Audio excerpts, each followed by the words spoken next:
জয় Hind students, চলো শুরু করা যাক আজকে ক্লাস। আজকে আমরা ক্লাস 10 এর ম্যাথমেটিক্স নিয়ে আলোচনা করব। তো চলো শুরু করা যাক আজকে ক্লাস। দেখে নিই আজকে ক্লাসে কি আছে। তো class 10 mathematics exercise 12.2 question number 5। 21 centimetre ব্যাসার্ধযুক্ত বৃত্তের একটি চাপ বৃত্তটির কেন্দ্রে 60 ডিগ্রি কোণ উৎপন্ন করে। তাহলে নাম্বার 1 চাপের দৈর্ঘ্য নির্ণয় করো। নাম্বার 2 জাটির দ্বারা উৎপন্ন হওয়া বৃত্তকলার কালি নির্ণয় করো।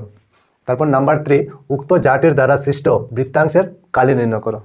ঠিক আছে, তো প্রথমে আমাদের চাপের দৈর্ঘ্য নির্ণয় করতে হবে, তারপর জাটি দ্বারা উৎপন্ন বৃত্তকলার কালি নির্ণয় করতে হবে, তারপর উক্ত জাটি দ্বারা উৎপন্ন হওয়া বৃত্তাংশের কালি নির্ণয় করতে হবে।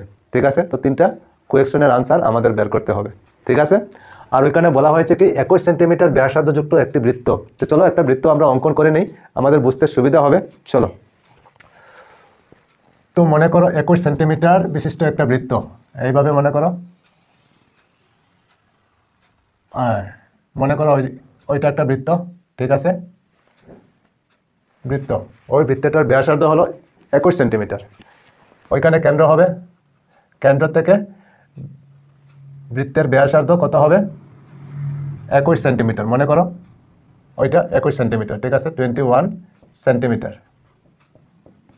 সেন্টিমিটার। ঠিক আছে, আচ্ছা, তারপরে বলা হয়েছে যে 60 ডিগ্রি কোণ উৎপন্ন করে। তো 60 ডিগ্রি কোণ যদি উৎপন্ন করে তাহলে আরেকটা ব্যাসার্ধ আঁকতে হবে আমাদের, এইভাবে মনে করো ওইটা একটা ব্যাসার্ধ। ঠিক আছে, ওইটাও 21 সেন্টিমিটার। ঠিক আছে, আর ওইখানে 60 ডিগ্রি কোণ উৎপন্ন করে, 60 ডিগ্রি কোণ উৎপন্ন করে। ঠিক, বুঝতে পেরেছো নিশ্চয়? আচ্ছা, তারপরে কি বলা হয়েছে? চাপের দৈর্ঘ্য নির্ণয় করো। চাপের দৈর্ঘ্য, চাপ হলো ওইখান থেকে এতটুক পর্যন্ত হলো চাপ। ঠিক আছে, ওইটার নাম দিয়ে দিই আমরা, ওইখানে এ আর ওই জায়গায় বি। ঠিক আছে, ওইখানে কেন্দ্র নাম দিলাম ও, আর চাপ ওইখানে আমরা দিয়ে দিই পি। ঠিক আছে, এ পি বি, ওইটা হবে চাপ। ওই চাপের দৈর্ঘ্য কত আমাদের বের করতে হবে, ওইটা হলো নাম্বার 1। ঠিক আছে, এ পি বি, চাপের দৈর্ঘ্য কত আমাদের বের করতে হবে। ঠিক আছে, নাম্বার 1 গেল। তারপর কি? জাটি দ্বারা উৎপন্ন হওয়া বৃত্তকলার কালি নির্ণয় করো। ওইটা একটা যা। ঠিক আছে, তো ওই জাটি দ্বারা বৃত্তকলার কালি, যে বৃত্তকলার যে কালি, এই সম্পূর্ণটার কালি বের করতে হবে। ঠিক আছে, ওইটা হলো নাম্বার 2। ঠিক আছে, ওইটা সম্পূর্ণ কালি কত আমাদের বের করতে হবে। আচ্ছা, তারপরে কি বলা হয়েছে? উক্ত জাটি দ্বারা সৃষ্ট বৃত্তাংশের কালি বের করতে হবে। বৃত্তাংশের কালি মানে ওই জায়গাটা, ওইটা হবে নাম্বার 3। ওইটার কালি কত আমাদের বের করতে হবে। বুঝতে পেরেছো নিশ্চয়? প্রথমে হলো নাম্বার 1 এ পি বি, ওইটার দৈর্ঘ্য কত বের করতে হবে। তারপর নাম্বার 2 ও এ বি, বৃত্তকলার কালি কত বের করতে হবে। ঠিক আছে, তারপর নাম্বার 3 ওইখানে যে আছে ওই জায়গাটার কালি বের করতে হবে। ঠিক আছে, নাম্বার 3 হলো বৃত্তাংশের কালি বের করতে হবে আমাদের। ঠিক আছে, বুঝতে পেরেছ? তো চলো তারপরে কিভাবে বের করব। তো প্রথমে আমরা কি লিখতে পারি? ওইখানে আমরা লিখতে পারি এখানে ব্যাসার্ধ আর। তো এখানে ব্যাসার্ধ আর ইকুয়াল আমরা কত লিখতে পারি? ওইখানে 21 সেন্টিমিটার আছে, তো আমরা লিখতে পারি 21 সেন্টিমিটার। বুঝতে পেরেছো নিশ্চয়? আচ্ছা, তারপরে কি বলা হয়েছে? কোণ কত ডিগ্রি আছে? 60 ডিগ্রি। তো আমরা ওইখানে লিখতে পারি কোণকে আমরা কি লিখতে পারি? Theta equal 60 degree. বুঝতে পেরেছো নিশ্চয়? আচ্ছা, তো নাম্বার 1 আমাদের কি বের করতে হবে? চাপের দৈর্ঘ্য। চলো প্রথমে আমরা নাম্বার 1 চাপের দৈর্ঘ্য বের করে নিই। চাপের দৈর্ঘ্য, তো নাম্বার 1 চাপের দৈর্ঘ্য এ পি বি, চাপের দৈর্ঘ্য আমাদের বের করতে হবে। চলো এ পি বি চাপের দৈর্ঘ্য। ঠিক আছে, চাপের দৈর্ঘ্য ইকুয়াল আমরা ফর্মুলা কি জানি? ফর্মুলা জানি থিটা বাই 360 ডিগ্রি ইন্টু 2 পাই আর। ওইটা হলো চাপের দৈর্ঘ্যর ফর্মুলা। ঠিক আছে, চলো এখন আগে কি করতে পারি? থিটা আমাদের কত আছে? 60 ডিগ্রি। তো 60 ডিগ্রি লিখতে পারি। তারপর নিচে আছে 360 ডিগ্রি, লিখে নিলাম ইন্টু 2 ইন্টু পাই আমাদের কত? পাই হলো 22/7 ইন্টু আর আমাদের কত আছে? 21। এতটুকু বুঝতে পেরেছো নিশ্চয়? ঠিক আছে, চলো তারপরে আগে এখন 60 0 আর 360 0 ক্যান্সেল হয়ে যাবে। ঠিক আছে, 6 দিয়ে 36কে ডিভাইড করলে কত হবে? 6 হবে। বুঝতে পেরেছো? আচ্ছা, ওইখানে 7 দিয়ে 21কে ডিভাইড করলে কত হবে? 3 হবে। আর ওই 3 দিয়ে 6কে ডিভাইড করলে কত হবে 2 হবে, ঠিক আছে। ওইখানে 2 দিয়ে ওই 2কে ডিভাইড করে দেবে, ঠিক আছে। বুঝতে পেরেছো নিশ্চয়? আচ্ছা ঠিক আছে, চলো তারপরে আগে এখন বাকি কি রয়ে গেল 22 সেন্টিমিটার, ঠিক আছে। তো চাপের দৈর্ঘ্য আমরা কত পেলাম 22 সেন্টিমিটার। বুঝতে পেরেছো নিশ্চয়? ওই চাপের দৈর্ঘ্য এইভাবে যে গেল, মনে করো ওইখানে এ আর ওইখানে বি আর ওই জায়গায় পি, ওই চাপের দৈর্ঘ্য হলো 22 সেন্টিমিটার। বুঝতে পেরেছো নিশ্চয়? ওই জায়গাটা, ঠিক আছে। চাপের দৈর্ঘ্য হলো 22 সেন্টিমিটার, ঠিক। চলো তারপরে আগে নাম্বার 2 কি আছে, যাটি দ্বারা উৎপন্ন হওয়া বৃত্তকলার কালি আমাদের বের করতে হবে। বৃত্তকলার কালি ও এ বি সম্পূর্ণটা কত হয়, মনে করো এই ধরনের নাম্বার 2 এইভাবে গেল, তারপর এইভাবে গেল, ঠিক আছে। ওইখানে ও আছে, ওইখানে এ আর ওইখানে বি, ও এ বি বৃত্তকলার কালি কত আমাদের বের করতে হবে, ঠিক আছে। চলো নাম্বার 2 আমরা কি লিখতে পারি, যাটি দ্বারা উৎপন্ন হওয়া বৃত্তকলার কালি, ঠিক আছে। তো ওইখানে কি হয় ও এ বি বৃত্তকলার কালি, চলো আমরা লিখে নিই ও এ বি বৃত্তকলার কালি, বৃত্তকলার কালি।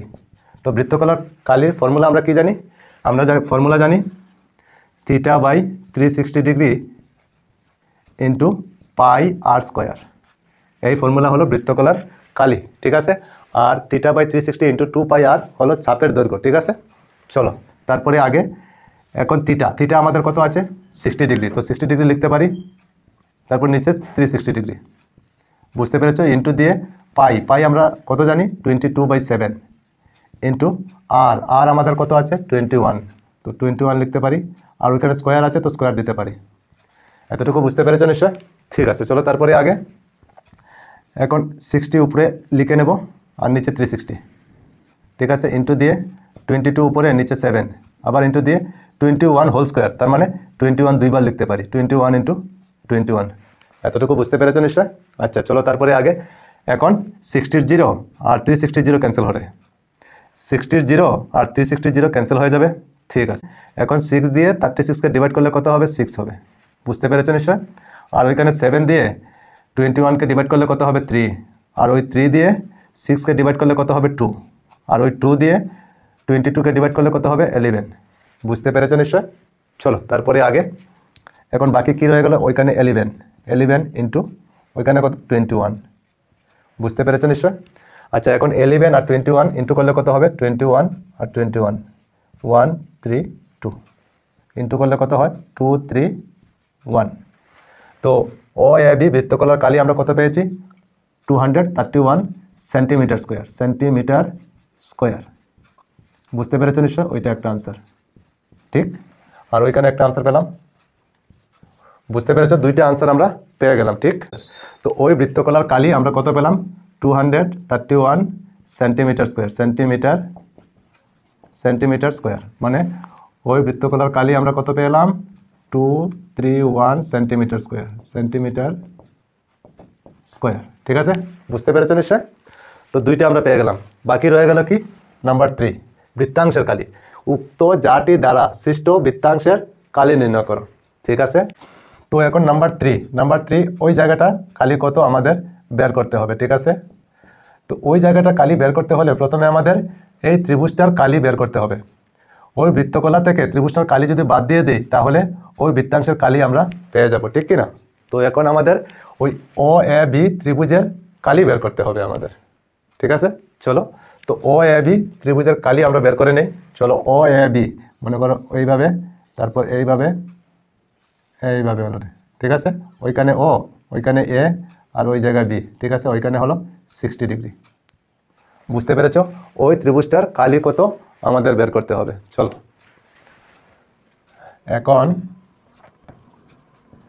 এখন ত্রিভুজ ও এ বি হইতে পাই,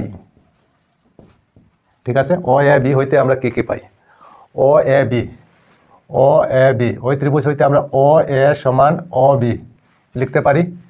ও এ ইকুয়াল ও বি সমান কীভাবে লিখতে পারি, সমান দেখো দুইটা 21 সেন্টিমিটার, ওইখানেও 21 সেন্টিমিটার, ওইখানেও 21 সেন্টিমিটার, সমান হবে নিশ্চয়? হ্যাঁ হবে। তো আমরা ওইখানে লিখতে পারি প্রতিটি 21 সেন্টিমিটার। বুঝতে পেরেছো নিশ্চয়? আচ্ছা, যদি ও এ সমান অবি হয় তাহলে তাদের বিপরীত কোণ সমান হবে। ও এর বিপরীত কোণ বি আর অবির বিপরীত কোণ এ, এই দুইটা কোণ সমান হবে। সমান হয়, আমরা জানি সমান বাহুর বিপরীত কোণ সমান হয়, ঠিক আছে? তো চলো আমরা লিখতে পারি, সুতরাং angle A equal angle B. কেন সমান? আমরা যদি লিখতে যাই তাহলে কি লিখতে পারি? তো আমরা লিখতে পারি প্রতিটি 60 ডিগ্রি। কেন 60 ডিগ্রি? যেহেতু অ্যাঙ্গেল ও ইকুয়াল 60 ডিগ্রি, ঠিক আছে? ওইখানে ও 60 ডিগ্রি আছে কি না? অ্যাঙ্গেল ও আমাদের 60 ডিগ্রি আছে, ঠিক আছে? তো ওই দুইটা কোণ যদি সমান হয় তাহলে ওইটাও 60 ডিগ্রি হবে। এখন দেখো তিনোটা 60 ডিগ্রি, ওইটাও 60 ডিগ্রি, ওইটাও 60 ডিগ্রি, ওইটাও 60 ডিগ্রি, সবগুলি 60 ডিগ্রি হয়ে গেল। যদি 60 ডিগ্রি হয় তাহলে সবগুলি বাহুও সমান হবে। সুতরাং ও এ বি একটি সমবাহু ত্রিভুজ। সমবাহু ত্রিভুজ মানে সবগুলি বাহু সমান। সমান যদি হয় ও এ সমান অবি, তারপর এ বিও সমান হবে। তো ও এ equal Abhi equal A B প্রতিটি 21 সেন্টিমিটার হবে কি না? হ্যাঁ হবে, সবগুলি 21 সেন্টিমিটার হবে। তিনটা বাহু যদি সমান থাকে তো দুইটা বাহু ওইখানে আমাদের দেওয়া আছে 21, আর একটা বাহু কত হবে? 21ই হবে। হবে কি না? হ্যাঁ হবে। ঠিক আছে, চলো তারপরে আগে। তো আমরা কি পেয়ে গেলাম? ওইখানে 60 ডিগ্রি, ঠিক আছে? ওইখানেও 60 ডিগ্রি, আর ওইটা হলো 21, ওইটাও 21, আর নিচেরটাও 21। বুঝতে পেরেছো নিশ্চয়? আচ্ছা, এখন কি করতে পারি? এখন ও এম লম্ব এ বি অঙ্কন করি, ঠিক আছে? ও এম, ও থেকে ওইখানে সোজা, ওইখানে হলো এম, ঠিক আছে? ও এম লম্ব ওই জায়গা, ও থেকে সোজা ওইখানে এম, ঠিক আছে? ওইখানে ও এম লম্ব এ বির উপর ও এম লম্ব অঙ্কন করে নিলাম, ঠিক আছে? বুঝতে পেরেছো নিশ্চয়? আচ্ছা, এখন দেখো অঙ্কন করা কি হয়েছে? ও এ এম একটা সমকোণী ত্রিভুজ হয়েছে। ওইখানে 90 ডিগ্রি হবে, হবে কি না? ওইখানে 90 ডিগ্রি হবে। আর ওই 60 ডিগ্রি দুই ভাগে বিভক্ত হয়েছে, ওইখানে 30 হবে, ওইখানে 30 হবে। বুঝতে পেরেছো নিশ্চয়? ওইখানে 30 হবে, ওই জায়গায় 30 ডিগ্রি হবে, আর ওই জায়গায় 30 ডিগ্রি, কারণ 60 ডিগ্রি দুই ভাগে বিভক্ত হয়েছে, ঠিক কি না? আর ওইখানে 60 ডিগ্রি, আর ওইখানে 90 ডিগ্রি হবে। বুঝতে পেরেছো নিশ্চয়? ওইখানে দেখো ও এ এম একটি সমকোণী ত্রিভুজ হবে, কারণ একটা কোণ 90 ডিগ্রি আছে, ঠিক আছে? চলো, সুতরাং আমরা লিখতে পারি ও এ এম একটি সমকোণী ত্রিভুজ। সমকোণী ত্রিভুজ, বুঝতে পেরেছ? ও এ এম একটি সমকোণী ত্রিভুজ, ওই ত্রিভুজটা হলো সমকোণী ত্রিভুজ, ঠিক আছে? চলো, এখন আগে যদি সমকোণী ত্রিভুজ হয় তাহলে আমরা ত্রিকোণমিতির ফর্মুলা ব্যবহার করতে পারি। তো ত্রিকোণমিতির ফর্মুলা আমরা কি জানি? আমরা জানি লম্ব বাই অতিভুজ ইকুয়াল সাইন থিটা। এই ফর্মুলা আমরা জানি, লম্ব বাই অতিভুজ ইকুয়াল সাইন থিটা হয়, ঠিক আছে? চলো, আগে লম্ব ওই ত্রিভুজ থেকে দেখে নিই লম্ব কি আছে। লম্ব হলো ও এম, তো ও এম লিখতে পারি ও এম। ওইখানে দেখো লম্ব হলো ও এম, ঠিক আছে? ও এম লম্ব। অতিভুজ কি হবে? অতিভুজ হবে ও এ, অতিভুজ হবে ও এ, ঠিক আছে? ইকুয়াল দিয়ে সাইন থিটা। সাইন থিটা কত ডিগ্রি হবে? ওইখানে কত আছে? 60 ডিগ্রি। ওইখানে দেখো 60 ডিগ্রি, তো আমরা লিখতে পারি 60 ডিগ্রি। বুঝতে পেরেছেন নিশ্চয়? ঠিক আছে, চলো তারপরে আগে। এখন ও এম তো আমাদের নেই, তো ও এম লিখে নেবো, ঠিক আছে? ও এম আমাদের নেই। ও এ কত আছে? 21, তো আমরা 21 লিখতে পারি। বুঝতে পেরেছো নিশ্চয়? ইকুয়াল দিয়ে সাইন 60 ডিগ্রি। তো সাইন 60 ডিগ্রির ভ্যালু আমরা কত জানি? √3/2 জানি। চলো, তো ওইখানে আমরা লিখতে পারি √3/2। বুঝতে পেরেছো নিশ্চয়? এখন আমরা ক্রস মাল্টিপ্লিকেশন করতে পারি। ক্রস মাল্টিপ্লিকেশন মানে ও এম এর সাথে 2 ইন্টু হবে, তো 2 ও এম হবে, ইকুয়াল দিয়ে 21-এর সাথে √3 ইন্টু হবে, 21 ইন্টু √3। বুঝতে পেরেছ? এখন আগে ও এম থাকবে, ইকুয়াল দিয়ে 2 ওইখানে ইন্টু হিসেবে আছে, ওইখানে ডিভাইড হয়ে যাবে, নিচে বসবে 21 ইন্টু √3 উপরে। বুঝতে পেরেছ? তো ও এম মানে লম্ব, লম্ব আমরা কত পেলাম?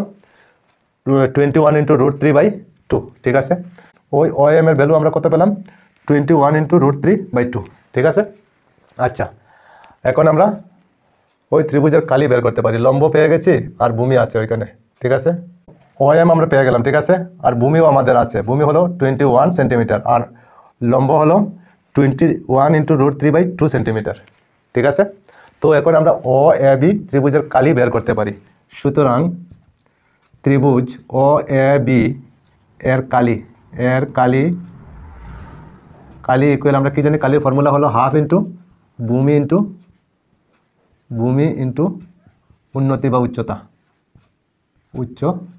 ঠিক আছে, আচ্ছা চলো তারপরে আগে হাফ। তো ভূমি আমাদের এখানে কি আছে? ভূমি হলো এ বি, তো ইন্টু দিয়ে এ বি লিখতে পারি, ইন্টু দিয়ে উচ্চতা আমাদের কি আছে? ও এম। ঠিক আছে, ও এম। বুঝতে পেরেছো নিশ্চয়? এখন আবার হাফ লিখে নেব, ইন্টু দিয়ে এ বি আমাদের কত আছে? এ বি ইকুয়াল কত আছে? 21। তো আমরা লিখতে পারি ওইখানে 21 ইন্টু দিয়ে ও এম আমাদের কত আছে? ওইখানে 21 ইন্টু √3/2 আছে। চলো ওইটা আমরা লিখতে পারি 21 ইন্টু √3/2। বুঝতে পেরেছো নিশ্চয়? চলো তারপরে আগে এখন আমরা কি করতে পারি? এখন ওইখানে 2 আছে আর ওইখানে 2 আছে, 2 ইন্টু করলে কত হবে? 4। আর 21 ইন্টু করলে কত হবে? 441। আর √3 ইন্টু দিয়ে লিখতে পারি। ঠিক আছে, √3। তো ও এ বি এর কালি আমরা কত পেলাম? 441 ইন্টু √3/4 সেন্টিমিটার স্কোয়ার। তো ওইখানে লিখতে পারি সেন্টিমিটার স্কোয়ার। ঠিক আছে, তো ওই ত্রিভুজটার কালি আমরা কত পেলাম? 441 ইন্টু √3/4 সেন্টিমিটার স্কোয়ার। ঠিক আছে, বুঝতে পেরেছো নিশ্চয়? আচ্ছা চলো তারপরে আগে আমাদের কি বের করতে হবে? ওই বৃত্তাংশের কালি। ঠিক আছে, তো আমরা ওই ত্রিভুজটার কালি পেয়ে গেলাম, এখন বৃত্তাংশের কালি বের করতে হবে। চলো, তো বৃত্তাংশের কালি বের করতে হলে আমাদের কি করতে হবে? নাম্বার 3, ওইখানে কি লেখা আছে? বৃত্তাংশের কালি। চলো তো আমরা ওইখানে লিখে নিই বৃত্তাংশের কালি। আমরা ফর্মুলা কি জানি? আমরা ফর্মুলা জানি বৃত্তকলার কালি মাইনাস ত্রিভুজ ও এ বি এর কালি। ঠিক আছে, বৃত্তকলার কালি থেকে ত্রিভুজ ও এ বি এর কালি বাদ দিলে যত থাকবে ওইটা হবে আমাদের বৃত্তাংশের কালি। ঠিক আছে, বুঝতে পেরেছ? চলো এখন বৃত্তকলার কালি আমরা কত পেয়েছি? বৃত্তকলার কালি হলো 231 সেন্টিমিটার স্কোয়ার। 231 centimetre square. ঠিক আছে, মাইনাস দিয়ে ত্রিভুজের কালি আমরা কত পেয়েছি? 441 ইন্টু √3/4। 441 ইন্টু √3/4। ঠিক আছে, তো ওইটা তো মাইনাস করা যাবে না, হবে কি? না, মাইনাস হবে না, তো ওইটাই থেকে যাবে। 231 মাইনাস 441 √3/4 সেন্টিমিটার স্কোয়ার। ওইটা হবে আমাদের আনসার। বুঝতে পেরেছ? ওই জায়গার খালি আমরা কত পেলাম? 231 মাইনাস 441 √3/4, ওইটা হলো বৃত্তাংশের কালি। ঠিক আছে, বুঝতে পেরেছ? ওই জায়গার কালি আমরা কীভাবে পেলাম? এইভাবে মনে করো, এইভাবে গেল যে ওই জায়গাটার কালি। ঠিক আছে, ওইটা হলো আমাদের বৃত্তাংশ। ঠিক, ওই বৃত্তাংশের কালি হলো 231 মাইনাস 441 √3/4। ঠিক আছে, সেন্টিমিটার স্কোয়ার। ঠিক, বুঝতে পেরেছো নিশ্চয়ই তোমরা? তো তিনটে আনসার আমরা পেয়ে গেলাম। ঠিক আছে, ওইখানে হলো নাম্বার 3, আর নাম্বার 2 হলো ওইখানে, আর নাম্বার 1 হলো ওইখানে। তো নিশ্চয়ই তোমরা বুঝতে পেরেছো? তো বুঝতে একটু অসুবিধা হবে, তো বারবার দেখলে তোমরা নিশ্চয়ই বুঝতে পারবে। তো ঠিক আছে, আজকে এই পর্যন্তই থাক। আবার অন্য কোনো ক্লাসে তোমাদের সঙ্গে দেখা হবে। সবাই ভালো থেকো, সুস্থ থেকো, আর মন দিয়ে পড়াশোনা করো। জয় হিন্দ, বন্দে মাতরম।